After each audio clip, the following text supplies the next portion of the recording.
Hallelujah. आइए हम प्रार्थना में जाएं और अपने सृष्टिकर्ता परमेश्वर पिता को हम धन्यवाद के साथ उसको हम ऊंचा उठाएं। प्रभु जी हम धन्यवाद देते हैं। खुदावन आराधना में जाने से पहले हम सबको खुदावन आपके हाथों में हम अपने आप को देते हैं। प्रभु यीशु आपके आराधना खुदावन जिस प्रकार से आप कहता है कि परमेश्वर आत्मा है, इसलिए अवश्य है कि उसके लोग आत्मा और सच्चाई से उसकी आराधना करें। प्रभु यीशु प्रभु हम धन्यवाद देते हैं, आपने हमारे जीवन के अंदर जो उपकार किए हैं उन उपकारों को याद करते हुए हम धन्यवाद करते हैं कि आपने हमारे लिए कितने अद्भुत काम किया है। प्रभु जी उस कामों को हम भूल नहीं सकते हैं। और खुदावन आज भी हमारे जीवन को खुदावन आप मददगार बन करके हमारे जीवन की इस कश्ती के अंदर आप आते हैं और इस नैया को पार लगाने वाले प्रभु आप हैं। हमारे जीवन को खुदावन अपनी शांति से, अपने खुशियों से, अपने आनंद से भरने वाला प्रभु आप है। इसलिए खुदावन जब हम गीतों को गाते हैं, जब हम खुदावन आपकी इबादत करते हैं, प्रभु वास्तव में खुदावन आपका प्रेम अनोखा है, आपका प्रेम सबसे उत्तम है। प्रभु जी हमारा जीवन खुदावन जो पाप में पड़ करके खुदावन कई प्रकार के पिता परमेश्वर अंधकार की शक्तियों में जकड़ा हुआ था, पाप में पड़ा हुआ था, हालेलुया गुलामी में जकड़ा हुआ था, लेकिन आपने हमको आजाद कर दिया। इसलिए प्रभु हम धन्यवाद के साथ आपके चरणों में आते हैं और आपको हम महिमा देते हैं। प्रभु जी धन्यवाद, आपने खुदावन प्रार्थना सुनी और यीशु प्रभु के नाम से इस प्रार्थना को हम मांगते हैं। आमीन आमीन। हम प्रभु की महिमा के लिए हालेलुया प्रभु हमारे जीवन की नैया में आ जाते हैं और हमारे जीवन की नैया के अंदर हालेलुया आकर के हमारे जीवन में वो मददगार सहायता करने वाला परमेश्वर है। हालेलुया इसलिए हम गीत गा करके उस पिता को हम महिमा देंगे। हालेलुया नैया लगा दे पार मेरी यीशु, नैया लगा दे पार। आज जितने भी लोग परेशान हैं या चिंतित हैं या दुख में, तकलीफ में, पीड़ा में ऐसे हैं, तो प्रभु के साथ हमारे साथ में इस गीत को, प्रभु का गीत है, प्रभु की महिमा के लिए है, इस गीत को गा करके हम अपने आप को प्रभु से कह सकते हैं और प्रभु से कह सकते हैं कि प्रभु मेरे जीवन की नैया को पार लगा दे। हालेलुया नैया लगा दो पार मेरे यीशु, नैया लगा दो पार। ओ प्रभु मेरी नैया लगा दो पार, ओ राजा मेरी नैया लगा दो पार। नैया लगा दो पार मेरे यीशु, नैया लगा दो पार। नैया लगा दो पार मेरे यीशु, नैया लगा दो पार। ओ प्रभु मेरी नैया लगा दो पार, ओ राजा मेरी नैया लगा दो पार। ऊंडी है नदियां नावे पुरानी, कैसे मैं उतरू पार, कैसे मैं उतरू पार। गहरी है नदियां नावे पुरानी, कैसे मैं उतरू पार, कैसे मैं उतरू पार।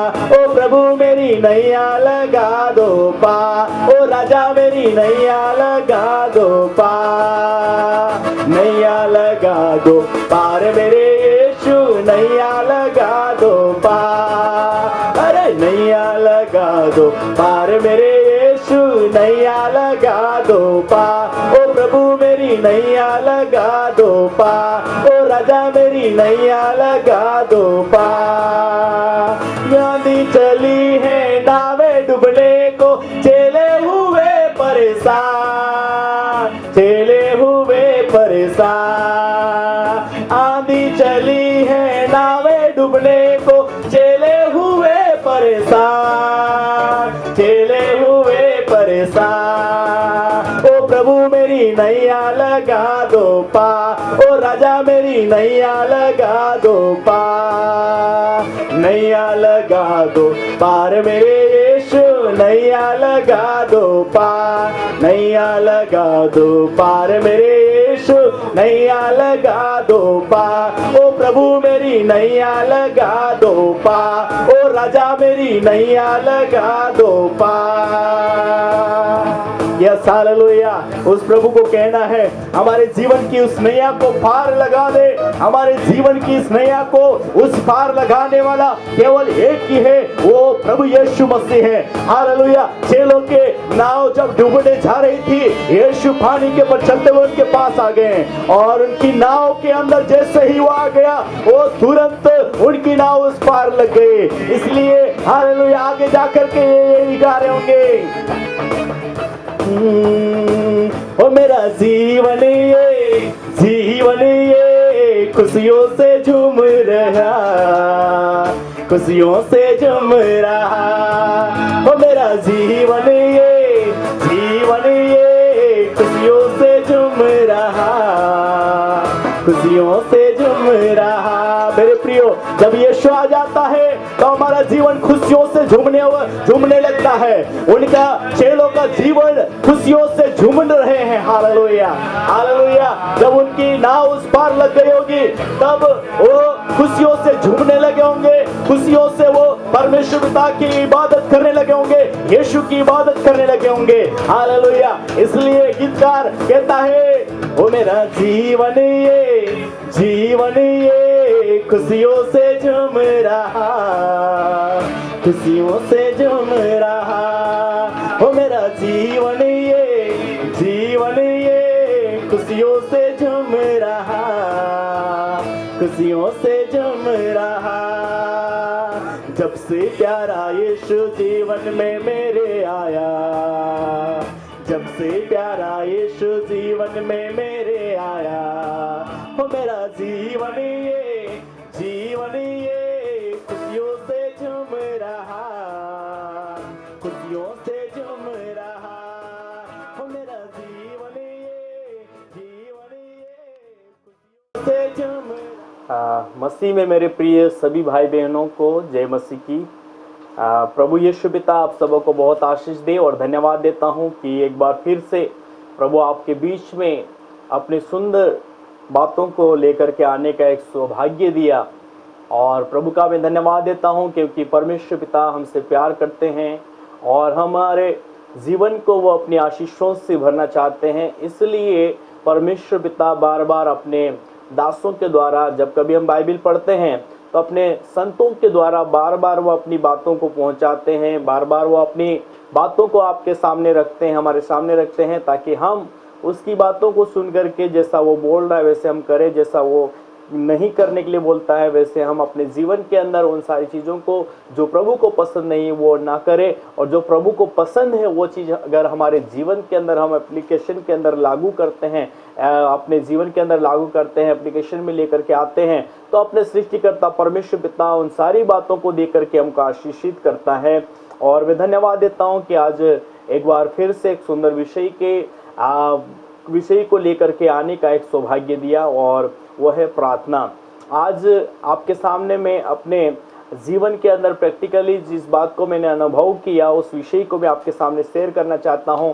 और वास्तविक रूप में उस विषय को जब हम अपने जीवन के अंदर, मसीह जीवन के अंदर जब जैसे ही हम लोग इंटर करते हैं, ये एक ऐसा विषय है जिसको मसीह जीवन को सबसे ज़्यादा महत्वपूर्ण है। और मसीह में सब लोग इस विषय को चाहे वो कुछ भी हो जाए, लेकिन इस विषय से कोई भी अनजाना नहीं है ना। सो प्रार्थना बहुत इम्पोर्टेंट है। प्रार्थना हमको परमेश्वर पिता से अगर हम देखें कि प्रार्थना क्या है ना, सबसे पहले मैं 3 बातें आपके सामने रखूंगा कि प्रार्थना क्या है, और दूसरी चीज़ प्रार्थना हमको किससे करनी चाहिए, और तीसरी चीज़ प्रार्थना किस नाम से हमको करना चाहिए। क्योंकि आज संसार के अंदर बहुत सारे लोग अलग अलग विषयों के लिए अपने अपने इच्छा अनुसार कहीं और जाकर के या जगह जगह जाकर के प्रार्थना करते हैं, और प्रार्थना, विनती, निवेदन, धन्यवाद, बहुत सारी बातें वहाँ जाकर करके आते हैं। लेकिन आज हमको जानने की जरूरत है कि वास्तविक रूप में प्रार्थना क्या है ना। प्रार्थना अपने सृष्टिकर्ता परमेश्वर पिता से बातचीत करना है। प्रार्थना सबसे पहले अपने आप को नम्र और दीन करके, अपने आप को शून्य करके अपने सृष्टिकर्ता परमेश्वर पिता से हमको बातचीत करने की एक वो विधि है या एक साधन है, अपने सृष्टिकर्ता परमेश्वर पिता से बातचीत करने का एक साधन है। जिस प्रकार से हमको एक दूसरों से बात करने के लिए हमारे पास में सुंदर सा मोबाइल होता है, या हमारे पास में नेट के थ्रू, फेसबुक के थ्रू या ईमेल के थ्रू हम लोग एक दूसरों से बातचीत कर सकते हैं। और उस जैसे हम एक दूसरों से बातचीत करने के लिए उस व्यक्ति से जो सुन सकता है, उस व्यक्ति से जिसके पास में सुनने की क्षमता है, या वो जो जिससे हम लोग प्रेम करते हैं, उस व्यक्ति से हम लोग बातचीत करते हैं। और ये जो प्रार्थना है वो अपने सृष्टिकर्ता परमेश्वर पिता से बात करने के लिए एक साधन है, जिसके माध्यम से हम अपने डैडी से बातचीत कर सकते हैं। प्रियो, प्रार्थना एक सामर्थ्यशाली हथियार है। प्रार्थना, जो लोग इसके बारे में जानते हैं वो वास्तविक रूप में आज भी जो लोग प्रार्थना में समय अधिक से अधिक बिताते हैं, जो लोग समय प्रार्थना के अंदर ज्यादा से ज्यादा दे करके अपने सृष्टिकर्ता पिता से बातचीत करते हैं, और इस बीच में हमारे कांटेक्ट या हम जो परमेश्वर पिता से बातचीत करते हैं, सीधी बातें परमेश्वर तक पहुंचती है, और परमेश्वर पिता जब बोलते हैं वो बातें हम सुनते हैं। और प्रार्थना के अंदर सबसे पहले अगर हम देखें तो बाइबल के अंदर एनोस ने सबसे पहले अपने सृष्टिकर्ता परमेश्वर पिता से प्रार्थना किया। सेत का जो है पुत्र है एनोस है, और एनोस सर्वशक्तिमान परमेश्वर पिता से बातचीत करता है। आज अगर हम देखें कि प्रार्थना ही के माध्यम से हम क्यों सृष्टिकर्ता परमेश्वर पिता से बातचीत कर सकते हैं, क्यों मोबाइल से क्यों नहीं कर सकते, है ना? या हम अपने सृष्टिकर्ता परमेश्वर पिता से मेल के थ्रू या जूम के थ्रू या और भी बहुत सारे ऐप हैं जिसके थ्रू हम क्यों नहीं व्हाट्सएप कॉलिंग क्यों नहीं कर सकते। तो मेरे प्रियो, हम मनुष्य से बातचीत करने के लिए मनुष्य ने उपकार ऐसे इंस्ट्रूमेंट्स बनाए हैं जिसके द्वारा हम मनुष्य बातचीत कर सकता है। लेकिन अगर आत्मा से आत्मा बातचीत करना है या आत्मा से आत्मा को बातचीत करना है, तो परमेश्वर पिता ने हमारे अंदर जो आत्मा डाली है, और उस आत्मा, सत्य आत्मा, पवित्र आत्मा और हमारी आत्मा, ये दोनों मिलकर के अपने सृष्टिकर्ता परमेश्वर पिता की, जब दोनों आत्माएं यहाँ पर मिल जाती है तो ये मिलकर के अपने सृष्टिकर्ता परमेश्वर पिता जो आत्मा है उससे वो बातचीत करते हैं, है ना? तो परमेश्वर पिता की महिमा करने के लिए, परमेश्वर पिता से बातचीत करने के लिए परमेश्वर ने हमारे अंदर आत्मा को डाला है, और अपने सृष्टिकर्ता परमेश्वर पिता की हम जब इस आत्मा की सहायता से जब हम प्रभु से बातचीत करते हैं तो हम आत्मा में उस प्रभु की बातों को भी सुन पाते हैं, है ना? तो प्रार्थना एक वह माध्यम है जिसके द्वारा हम सृष्टिकर्ता परमेश्वर पिता से बातचीत कर सकते हैं, है ना? हम परमेश्वर पिता से साधारण रीति से या मानवीय तौर से या फिर संसारिक उपकरणों के द्वारा हम सृष्टिकर्ता परमेश्वर पिता से बातचीत नहीं कर सकते। लेकिन अपने सृष्टिकर्ता परमेश्वर पिता से अगर हमको बातचीत करना है तो हमको गुप्त में, एकांत में, ऐसी जगह जहां पर कोई डिस्टर्बेंस ना करे, लेकिन एक शांत वातावरण में जाकर के अपने सृष्टिकर्ता परमेश्वर पिता से हम बातचीत करें, है ना? तो प्रार्थना एक माध्यम है अपने सृष्टिकर्ता परमेश्वर पिता से बातचीत करने के लिए। तो भजन संहिता 103 उसका 13 से 14 तक के 14 को हम पढ़ते हैं। तो जैसे पिता अपने बालकों पर दया करता है, वैसे ही परमेश्वर भी अपने डरोयों पर दया करता है। और यिर्मयाह 33:3 के अनुसार कहता है, मुझसे प्रार्थना कर। मतलब वहां पर लिखा है निरंतर प्रार्थना पिता परमेश्वर से करना चाहिए, ताकि वो हमें बड़ी बड़ी और कठिन बातें बताएगा, ताकि जो बातें हमने मतलब आने वाले समय के बारे में हम नहीं जानते हैं, आगे क्या क्या होने वाला है, उसको भी परमेश्वर पिता हमको बताए, है ना? उन चीजों को, उन रहस्यों को प्रभु हमको बताए, उसके लिए हमको प्रार्थना करना चाहिए। क्योंकि यिर्मयाह 33:3 के अनुसार कहता है, मुझसे प्रार्थना कर तो मैं तेरी सुनकर तुझे बड़ी बड़ी और कठिन बातें बताऊंगा जो अभी तू नहीं जानता है। तो भविष्य की बातों को जानने के लिए, भविष्य की बातों को और आगे क्या होने वाला है, इस चीज को जानने के लिए अपने सृष्टिकर्ता परमेश्वर पिता से जब तक हम बात नहीं करेंगे, जब तक हम उससे प्रार्थना नहीं करेंगे, जब तक उसके चरणों में नहीं बैठेंगे, तब तक आने वाली बातों को हम नहीं समझ सकते हैं। और उसके साथ ही साथ हम प्रार्थना के माध्यम से, प्रार्थना जब हम करते हैं, अब प्रार्थना पूर्वक जब हम वचन को पढ़ते हैं, तब भी परमेश्वर पिता हमसे बातचीत करते हैं। सो मेरे प्रियो, प्रार्थना और कुछ नहीं लेकिन अपने सृष्टिकर्ता परमेश्वर पिता से बातचीत करने का एक माध्यम है। सो प्रार्थना मसीह जीवन के अंदर बहुत इंपॉर्टेंट है।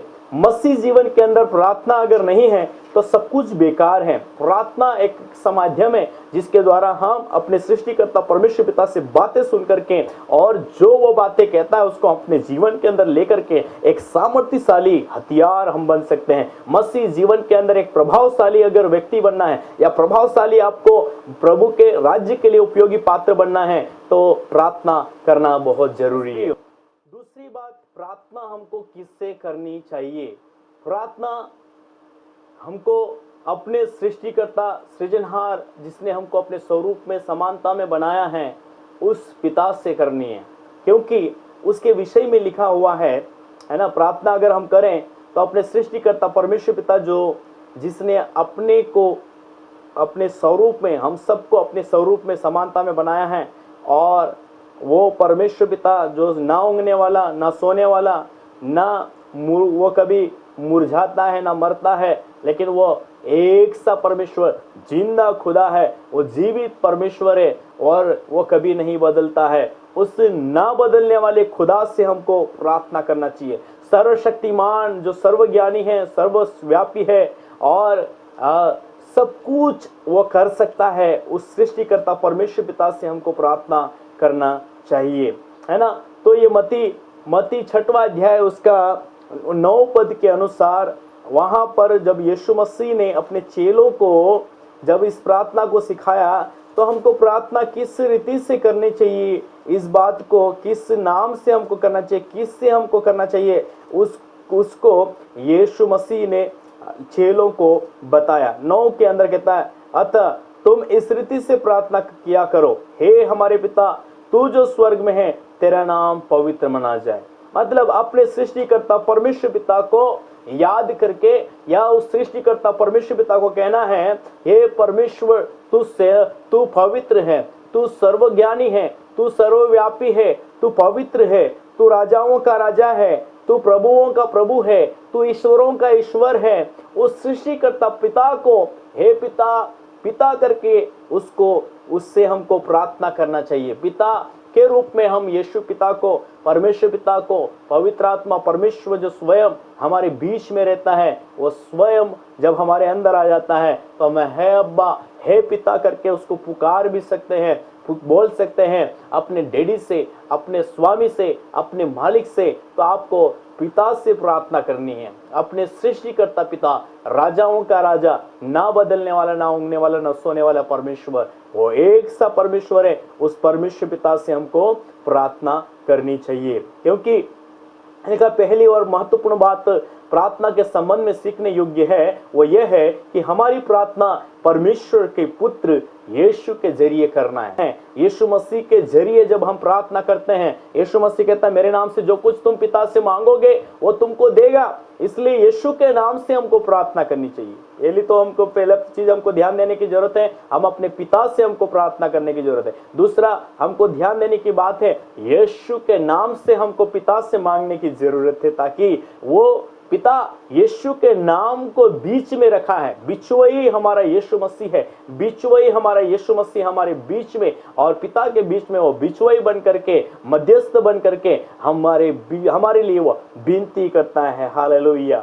सो अपने सृष्टिकर्ता परमेश्वर पिता से प्रार्थना हमको किसी और बहुत सारे लोग अलग अलग संतों से प्रार्थना करते हैं। अलग अलग बहुत सारे लोग अपने अपने हिसाब से जो परमेश्वर पिता जिस नाम से हमको प्रार्थना करने के लिए बोलता है, कई बार हम नहीं करते हैं, लेकिन कई बार हम लोग अपने अपने रास्तों को ढूंढते हैं। लेकिन जब तक हम परमेश्वर पिता जो जिंदा खुदा है उसके नाम से हम प्रार्थना नहीं करेंगे, जीवित परमेश्वर है उसके नाम से अगर हम विनती प्रार्थना नहीं करेंगे, हमारी प्रार्थना रुक सकती है, रुक जाएगी। क्योंकि जीवित परमेश्वर जिनके आंखें हैं वो देखता है, जिनके कान है वो सुनता है, जिनके पैर है वो चलता है, जिनका हाथ है वो काम करता है, जिनके सब कुछ है अंग के अंदर, जितने हमारे अंग है उससे बढ़ करके हमारा सृष्टिकर्ता परमेश्वर पिता तेजोमय परमेश्वर है।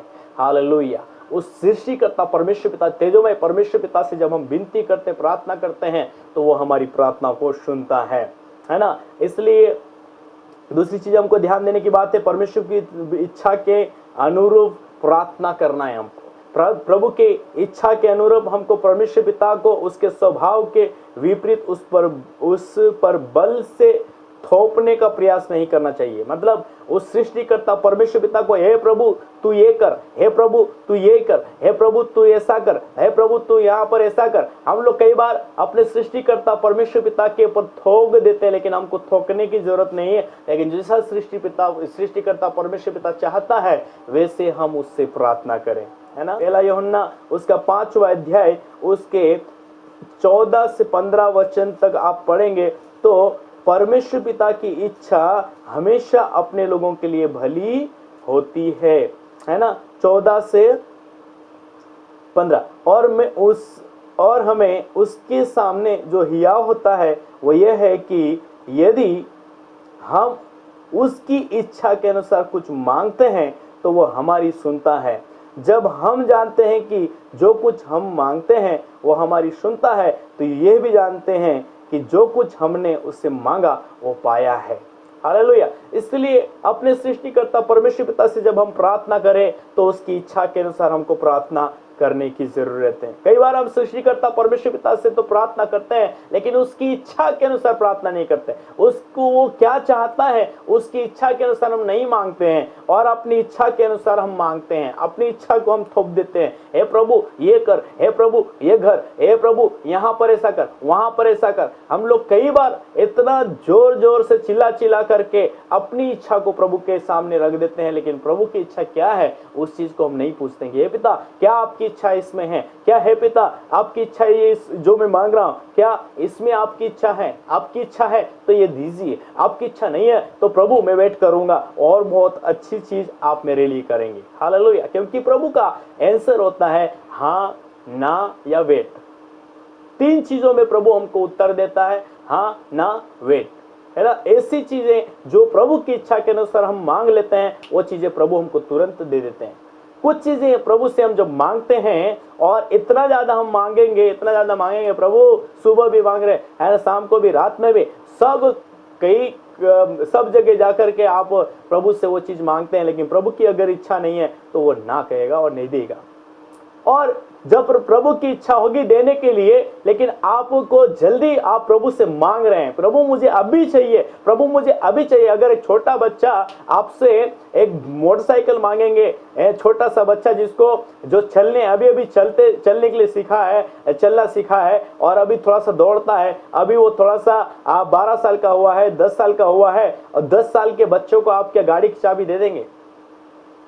आपके पास में बढ़िया गाड़ी है, आपके पास में वो आपका बेटा है, एक ही बेटा है, लेकिन आप एक बेटा है करके आप उसको अपनी गाड़ी नहीं दे सकते जब तक कि वो बड़ा हो जाए या जब तक वो पैर अच्छे से उस गाड़ी को संभालना नहीं जान ले, तब तक आप उस बेटे को चाबी नहीं देंगे। लेकिन जब आप बड़ा हो जाएगा, वो बच्चा जब बड़ा हो जाएगा उसको आप सिखाएंगे और सिखाने के बाद में आप कहेंगे बेटा लो ये लेके आ जाओ, बेटा ये ले जाओ, गाड़ी ले जाओ। बेटा अगर पैदल जाने के लिए कोशिश भी करेगा तो बोले नहीं बेटा कहीं के लिए टेंशन लेता है, गाड़ी लेकर के जा।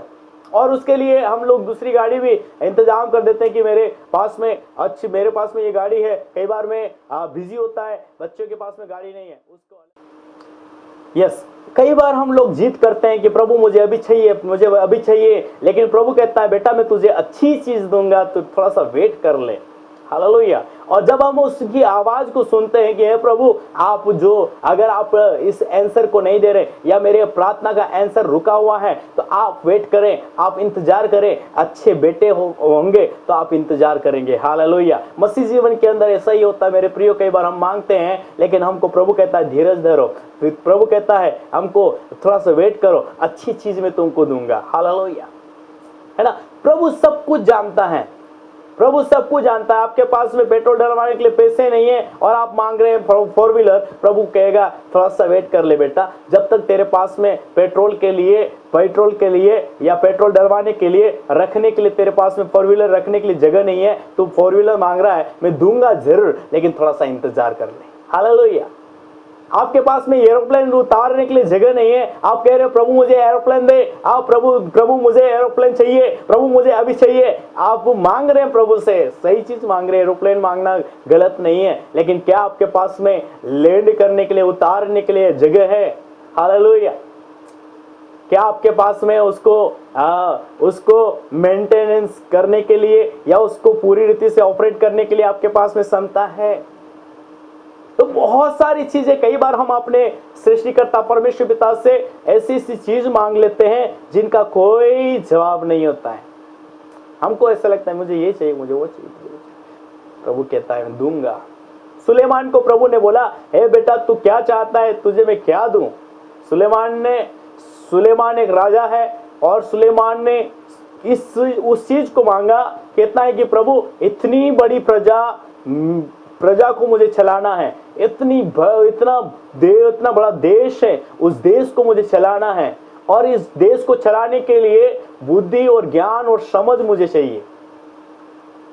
और वो गलत चीज नहीं मांगा, उसने अच्छी चीज मांगा। और वचन कहता है परमेश्वर ने बुद्धि ज्ञान समझ के साथ साथ में दूसरी चीज भी दिया, धन संपत्ति भी दिया, सोना और चांदी भी दिया। सुलेमान के बारे में आप पढ़ोगे तो और बहुत कुछ सुलेमान ने पाया, क्योंकि उसने सही चीज मांगी। अगर आपके पास में बुद्धि नहीं है, अगर आपके पास में समझ नहीं है, अगर आपके पास में अकल नहीं है और आपने मांग लिया मुझे 10 लाख रुपए चाहिए, लेकिन आप उस 10 लाख को कराएंगे क्या? क्योंकि आपके पास में ना तो प्लानिंग है, ना तो आप उसको यूज करने के लिए आपके पास में सही बुद्धि है। तो सृष्टिकर्ता परमेश्वर पिता वो चीज देता है जिसके द्वारा हम सही रीति से जीवन जी सके। उत्तम सी बातें हम सृष्टिकर्ता परमेश्वर पिता के साथ में रहकर के हम कर सकते हैं। हालेलुया, है ना। तो उत्तम चीज प्रभु हमारा देने वाला परमेश्वर है। और एक चीज और हमको ध्यान देना है, अगर हम मांगते हैं, लेकिन हम जब मांगते हैं तो प्रभु कहता कुछ चीजों का वो डिमांड करता है। कहता है 15 अध्याय, यूहन्ना 15 अध्याय उसका 7 पद के अनुसार कहता है, यदि तुम मुझ में बने रहो। कई बार हम सृष्टिकर्ता परमेश्वर पिता की इच्छा में बने नहीं होते हैं। कई बार हम लोग जो सृष्टिकर्ता परमेश्वर पिता के साथ में चलते नहीं हैं, यीशु की बातों को हम मानते नहीं हैं। बने नहीं रहने का मतलब यह है कि उसकी आज्ञा का पालन हम नहीं करते हैं। जब हम उसके आज्ञा का पालन नहीं करते हैं, प्रभु कहता है चोरी नहीं करना, प्रभु कहता है हत्या नहीं करना, प्रभु कहता है ड्रिंकिंग नहीं करना, स्मोकिंग नहीं करना, मेरा जो मंदिर है उसको तुम नाश नहीं करना, और प्रभु कहता है तुमको गंदी गंदी भाषा नहीं बोलना, गंदी गंदी गालियां नहीं देना, और व्यभिचार नहीं करना, ईर्ष्या नहीं करना, घमंड नहीं करना। कई प्रकार के जो पाप हैं, पाप के अंदर बहुत सारी चीज आ गई, पाप के अंदर ये सारी चीजें आ गई।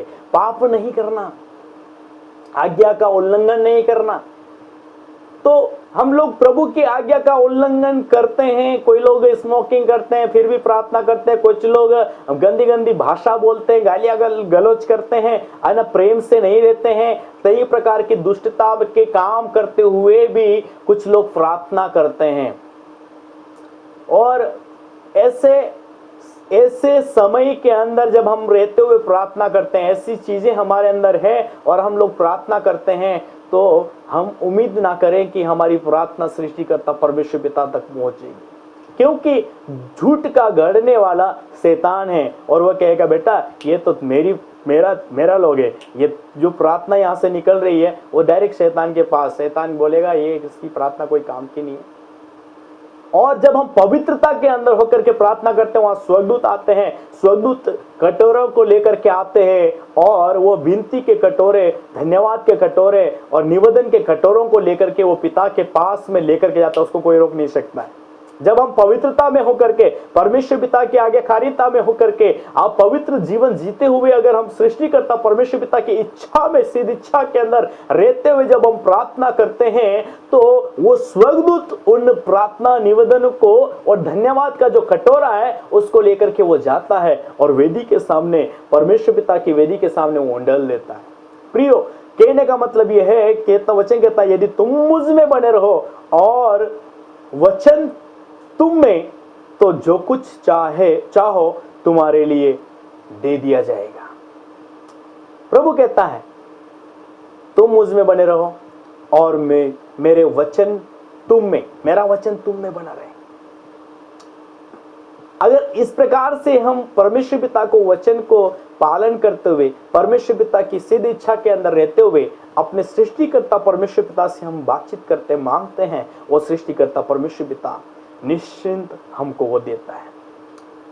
और हमको कई बार अपनी आत्मा की नीड के अनुसार, हमारे आत्मिक नीड क्या है, आत्मिक जरूरतें क्या है, आत्मा की क्या जरूरत है, उसके अनुसार अगर हमको प्रार्थना करना है, और ये प्रार्थना करने की जो प्रार्थना करने में आपकी कोई हेल्प कर सकता है, तो वह सत्य पवित्र आत्मा कर सकता है। कई बार अपनी बुद्धि का सहारा लेते हैं, कई बार अपने रिश्तेदारों का सहारा लेते हैं, कई बार अपने दोस्त का सहारा हम ले लेते हैं, कई बार कहते हैं पत्नी का सहारा लेते हैं, कई बार पत्नी पति का सहारा लेती है और बच्चों का सहारा लेते हैं, और एक दूसरों का सहारा लेकर के हम जो बोलते हैं वो कहते हैं मांगो, प्रभु से मांगो। अरे तुम दूसरा तुमको बोल रहा है इसलिए तुम मांग रहे, क्या पवित्र आत्मा तुम्हारे अंदर कह रहा है?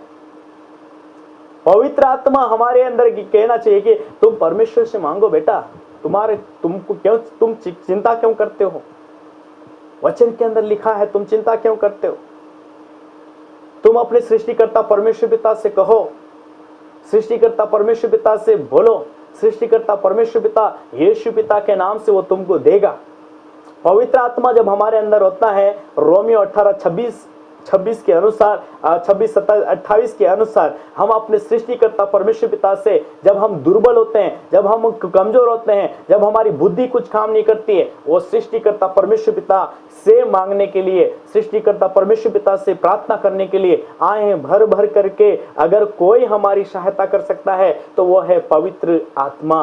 कहता है इसी रीति से आत्मा भी हमारी दुर्बलता में सहायता करता है, क्योंकि हम नहीं जानते कि प्रार्थना किस रीति से करना चाहिए। वचन कहता है हम नहीं जानते प्रार्थना किस रीति से करना चाहिए। हम आत्मा हमारी दुर्बलता में सहायता करता है। कहता है परंतु आत्मा आप ही आए भर भर कर जो बयाने से बाहर हैं, हमारे लिए क्या करता है? विनती करता है। और मनों को जांचने वाला जानता है कि आत्मा की मनसा क्या है, क्योंकि वह पवित्र लोगों के लिए परमेश्वर की इच्छा के अनुसार विनती करता है। हालेलुया। और कहता है और हम जानते हैं कि जो लोग परमेश्वर से प्रेम रखते हैं उनके लिए सब बातें मिलकर भलाई ही को उत्पन्न करती है, अर्थात उन्हीं के लिए जो उसकी इच्छा के अनुसार काम करते हैं, उसकी इच्छा के अनुसार बुलाए गए हुए हैं। हालेलुया।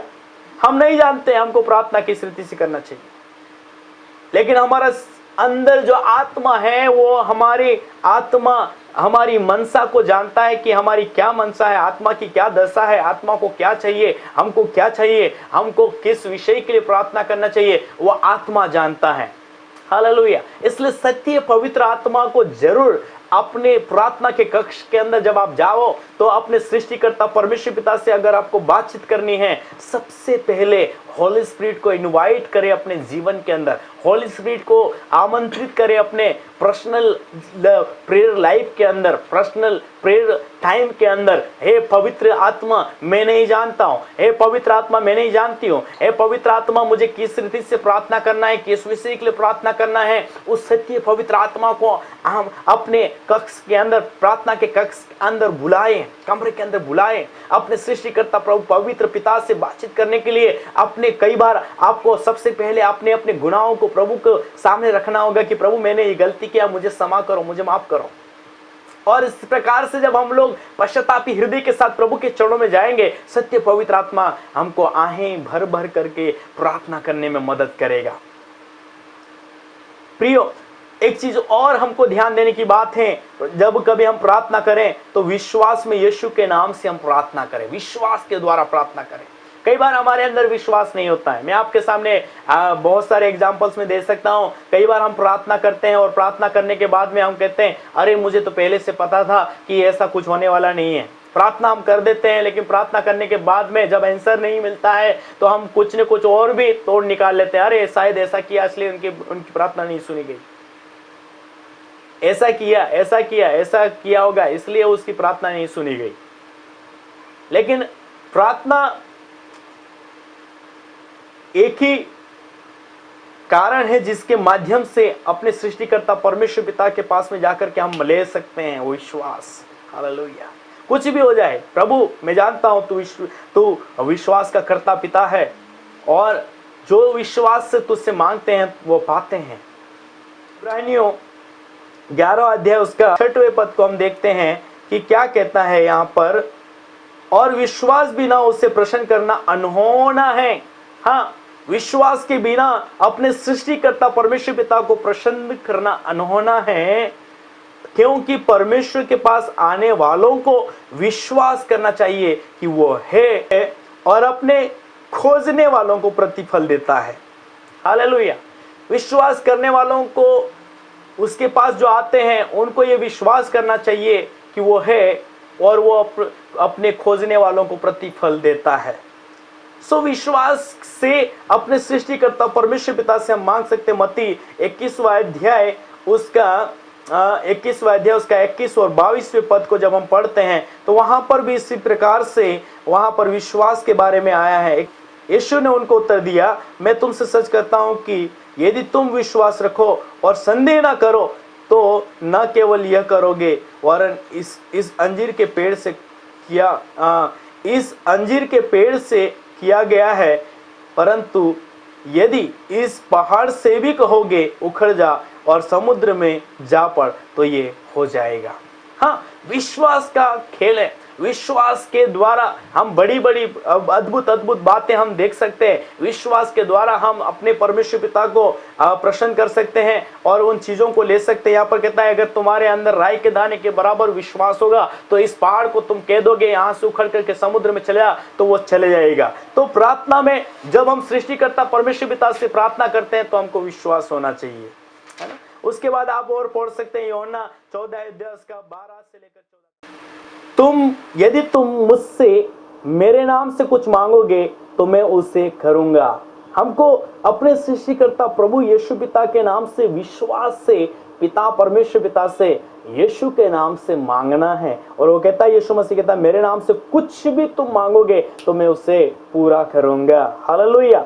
और इसी में हमको ध्यान देने वाली बात यह है, आत्मा में हमको प्रार्थना करना है। आपको मैंने पहले बताया, रोमियो 8वां अध्याय का 26, 27, 28 पद को बताया, लेकिन एक और मैं आपको बताना चाहता हूं, रोमियो एक बार और बताना चाहता हूं कि हमको आत्मा में प्रार्थना करना चाहिए। आत्मा में हमको अपने सृष्टिकर्ता परमेश्वर पिता से हम बातचीत करना चाहिए, क्योंकि इस आत्मिक परमेश्वर पिता से, आत्मा में परमेश्वर पिता को जो आत्मा है, परमेश्वर पिता कहता मैं परमेश्वर आत्मा है और अवश्य है कि उसके आराधना आत्मा और सच्चाई से उसकी आराधना करे। इसका मतलब ये भी है कि अपने सृष्टिकर्ता परमेश्वर पिता आत्मा है और जो कोई उससे प्रार्थना करें वो आत्मा और सच्चाई से प्रार्थना करें। हालेलुया। इसमें मैं ये जोड़ना चाहता हूं, क्योंकि आप अपने सृष्टिकर्ता परमेश्वर पिता से अगर हम आत्मा और सच्चाई से उससे हम प्रार्थना नहीं करते हैं, मतलब हमारे अंदर सच्चाई नहीं है, मतलब हमारे अंदर वचन नहीं है, वचन नहीं है, हमारे अंदर बुराइयां है, हम अपने सृष्टिकर्ता परमेश्वर पिता से जितना भी चिल्ला के बोलेंगे, प्रभु मुझे ये चाहिए, ये चाहिए, हमारी प्रार्थना सुनी नहीं जाएगी। लेकिन उसकी जगह हम ये कहेंगे कि प्रभु मुझे क्षमा करिए, पिता मैंने ये गलती किया, प्रभु मुझसे ये गलती हो गई, मैं आज झूठ बोला, प्रभु मुझे क्षमा कर, मैंने प्रभु ये काम जो काम नहीं करना चाहिए था, चोरी नहीं करना था, मैंने चोरी किया, प्रभु मुझे क्षमा कर। मैंने अपने जीवन के अंदर जब सबसे पहले मैं विश्वास में आया और 2001 के अंदर में जब विश्वास में आया, मेरे जीवन के अंदर बहुत सारी कमियां थी, मेरे जीवन के अंदर बहुत सारी बुराइयां थी, मेरे जीवन के अंदर बहुत सारे गंदे काम थे। और मेरे प्रियो, आप यकीन नहीं करेंगे, छोटा सा तब से ड्रिंक करने की आदत मेरे अंदर थी, स्मोकिंग करने वाली और चोरी करने वाली, सट्टे, जुए, कई प्रकार के मेरे जीवन के अंदर बुराई थी, बुरे काम इसके अंदर भरे हुए थे। और मैं अपने सृष्टिकर्ता परमेश्वर पिता के पास में जब मेरी पहली मुलाकात हुई, जब 2001 के अंदर और 2001 से पहले की बात मैंने आपको बताया कि मेरे जीवन बहुत गंदी गंदी बातों से, गंदी गंदी चीज़ों से, गंदी गंदी आदतों से, गंदी गंदी सोच विचार मेरे जीवन के अंदर था, क्योंकि मैं सच्चाई को नहीं जानता था, यीशु को नहीं जानता था, और ये सारी चीज़ें मेरे जीवन के अंदर थी। लेकिन जब सबसे पहले अपने सृष्टिकर्ता परमेश्वर पिता के बारे में, यीशु पिता के बारे में पढ़ना शुरू किया कि वो पवित्र है, कि वो धर्मी है, और उसके बाद में कहता है कि वो तुम्हारे मन मंदिर के अंदर रहता है। और इन चीज़ों को जब मैंने सुना, पढ़ा, और उसके बाद में मुझे लगा कि मेरे जीवन के अंदर अगर सृष्टिकर्ता परमेश्वर पिता निवास करता है, मेरे सृष्टिकर्ता परमेश्वर पिता मेरे साथ में रहता है, आत्मा जो सत्य का आत्मा कहता है कि तुम्हारे अंदर पवित्र आत्मा निवास करता है और तुम चलते फिरते मंदिर हो। ऐसा करके जब पवित्र आत्मा मुझसे बातचीत करना शुरू किया और उसके बाद में मुझे वो कायल किया, और उसके बाद में मेरे जीवन मेरे होठों से मैंने प्रभु से कहना शुरू किया, और अपने जीवन के अंदर अपनी गलतियों को प्रभु के सामने एक्सेप्ट किया, माना। और मैंने अपने जीवन के अंदर सबसे पहले अपनी गलतियों को, प्रभु मेरे जीवन में ये गलती है, क्या प्रभु इसको तो आप इसको तू निकालेगा। प्रभु कहता है मैं तुम्हारे पाप चाहे कितने भी लाल रंग के क्यों ना हो, लेकिन मैं तुझसे हिम के समान श्वेत करूंगा, ऐसा प्रभु का वचन कहता है। वो कहता है मैं आओ आपस में हम बातचीत करें, आओ आपस में हम बातचीत करें, प्रार्थना करो। हालेलुया। बातचीत करने का मतलब ये है मुझसे प्रार्थना कर, मुझसे आ, मेरे साथ में आ, प्रार्थना कर। प्रार्थना में तू बोल यीशु प्रभु मुझे क्षमा कर, यीशु प्रभु मुझे माफ कर। ऐसा करके प्रभु यीशु पिता ने स्वयं इस चीज को भी मेरे जीवन के अंदर मैंने अनुभव किया कि वास्तविक रूप में यीशु पिता के उस कक्ष में या यीशु पिता के नजदीक में जाने से पहले प्रभु कहता है अपने अपने गलतियों को मन फिरा लो, पश्चाताप करो, माफी मांगो, और उसके बाद में यीशु पिता अपने गले से लगाने के लिए हमको तैयार होता है। हालेलुया। वो छोड़ता नहीं, लेकिन अपनी गलतियों को हम मानते नहीं है, और उसके बाद में फिर हम लोग अपनी गलतियों को नहीं मानते हैं, और हम लोग कहते हैं प्रभु मुझे ये चाहिए, प्रभु मुझे वो चाहिए, प्रभु मुझे मेरे लिए ये काम कर, प्रभु मेरे लिए वो काम कर। क्या आपने सृष्टिकर्ता परमेश्वर पिता की इच्छा है उसको तो आपने पूरा ही नहीं किया।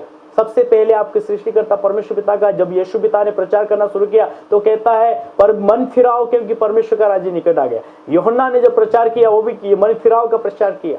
और आज भी हम लोग जब कभी नए लोगों को सुसमाचार सुनाते हैं तो कहते हैं इन चीजों से तुमको मन फिराना पड़ेगा, उसके बाद में तुम्हारे लिए सब कुछ होगा। हालेलुया। विश्वास करोगे तुम्हारे लिए सब कुछ होगा। और मैंने अपने जीवन के अंदर 2001 के अंदर जब मुझे नया नियम मिला और मैंने मुझसे जब यीशु पिता ने बातचीत किया, पवित्र आत्मा ने बातचीत किया, मैंने अपनी गलतियों को प्रभु के सामने रख दिया और सारी आदतें मेरे जीवन से धीरे धीरे करके उस सब चीजों के ऊपर मैंने जय पाया। और प्रभु के राज्य के लिए प्रभु के अनुग्रह से जब मैं छोटा था 6वीं क्लास में, तब से प्रभु मुझे इस्तेमाल करना शुरू किया। 6वीं क्लास में मैंने प्रभु के अनुग्रह से पुण्यवाट के अंदर यीशु के लहू के बारे में प्रचार किया, मुझे आज भी याद है। और इस प्रकार से प्रार्थना करना, उपवास करना, प्रभु के साथ में बैठना, प्रभु के साथ में समय व्यतीत करना, और जैसा भी गीत आए हम गाते थे और प्रभु को महिमा देते थे, प्रभु को तारीफ करते थे, उपवास करते थे, प्रार्थना करते थे। रात में नींद खुल गई प्रार्थना करो, और दिन में जब कभी हम फ्री रहते थे प्रार्थना करते हैं। और इस प्रकार से असंभव काम संभव होते हुए मेरे जीवन के अंदर में देखा। हालेलुया। मेरे जीवन के अंदर बड़े बड़े अद्भुत कामों को मैंने अभी तक कम से कम 2001 से लेकर के अभी तक मैंने अपनी लाइफ के अंदर बड़े बड़े अद्भुत कामों को देखा, असंभव काम। हालेलुया। और आज वो परमेश्वर आपसे भी कहना चाहता है, जब मेरे पास में आए आत्मा में हमको अपने सृष्टिकर्ता परमेश्वर पिता से पुकारना है और अपनी गलतियों को प्रभु के सामने रखना है ना। सो आइए, अपनी 3 बातें आपको मैंने बताई कि हमको प्रार्थना क्या है और प्रार्थना किससे करनी चाहिए और प्रार्थना किस नाम से हमको करना चाहिए, है ना। किससे करना प्रार्थना, जब हम अपने सृष्टिकर्ता परमेश्वर पिता से करते हैं तो हमको क्या क्या ध्यान देना है, वो बातें मैंने आपको बताया। आइए हम अपनी आंखों को बंद करें और अपने सृष्टिकर्ता परमेश्वर पिता को सबसे पहले अपना रिश्ता अगर प्रभु के साथ में सही नहीं है तो हम अपने रिश्तों को प्रभु के सामने सही करें। सही करने का मतलब यह है कि अपनी गलतियों को प्रभु के सामने माने कि प्रभु मेरे जीवन के अंदर ये गलती हुई है, प्रभु मेरे जीवन के अंदर ये त्रुटियां हुई है, प्रभु मुझे क्षमा कर। प्रभु यीशु पिता क्षमा करने वाला प्रभु है, वो विश्वास योग्य पिता है, क्षमा करने में विश्वास योग्य है, वो क्षमा की खान प्रभु है। हालेलुया। हालेलुया। प्रभु यीशु मसीह इसीलिए आया कि वो मानव जाति के लिए, मानव जाति के पापों के लिए वो मारा जाए, गाड़ा जाए और तीसरे दिन मृत्यु में से वापस जी उठे। आज यीशु मसीह जिंदा है। हालेलुया। और जो कोई अपनी गलतियों को प्रभु के सामने मान लेता है और कहता है, प्रभु मुझे क्षमा कर, आपने मेरे लिए 39 कोड़े खाया, मेरे लिए हाथों और पैरों में कीले खाया, मेरे लिए आपने कांटों का ताज पहने, मेरे लिए प्रभु आपने निंदाओं को झेल लिया, पसली में भाला खाया। प्रभु यीशु पिता, मेरे पापों के खातिर आप मारे गए, गाड़े गए, तीसरे दिन मृत्यु में से जी उठे, आप जीवित प्रभु है। हालेलुया। तेरे सिवा कोई नहीं है। ऐसा अपने जीवन के अंदर प्रभु के सामने अपने अपने गुनाहों को मान करके यीशु को स्वीकार करें। हालेलुया। हे मेरे पिता, आपके हाथों में हमारे प्रिय भाई बहनों को सौंपते हैं, आप इनको आशीषित करिए। इनके सारे पिता परमेश्वर भूल चूक को, गलतियों को प्रभु जी आप क्षमा करिए। पवित्र परमेश्वर पिता, प्रार्थना क्या है और प्रार्थना आपके नाम से हमको करना है, प्रार्थना पिता से हमको करना है। इस बात को प्रभु आपने हमको सिखाया। इसलिए पिताजी, हमको आपसे बातचीत करने से पहले अपनी अपनी गलतियों को, अपने अपने भूल चूक को प्रभु यीशु पिता आपके सामने हम रख सके। खुदावन हमारी मदद करिए, हमें धो करके शुद्ध करिए। जैसा तू पवित्र है, जैसा तू धर्मी है, जैसा तू हालेलुया दयालु है, अनुग्रहकारी है, प्रेमी है, वैसे हमको बनाइए पिताजी। और हमारे अंदर कोई भी दाग या कोई भी त्रुटियां होने ना पाए पिता। और जैसा खुदावन आपके आगमन के लिए पिता परमेश्वर आप हमको तैयार करिए पवित्र परमेश्वर पिता। और वो चीजें, वो बातें हम मांग सके पिताजी जो आपने हमारे लिए रखी है। धन्यवाद प्रभु यीशु पिता। सब भाई बहनों को आशीष दीजिए जितने खुदावन आपके इस वचन को सुना है पिताजी। आप बहुत ऐसे उनको आशीष करिए। यीशु के नाम से इस प्रार्थना को मांगते हैं, आमीन। Amen. God bless you.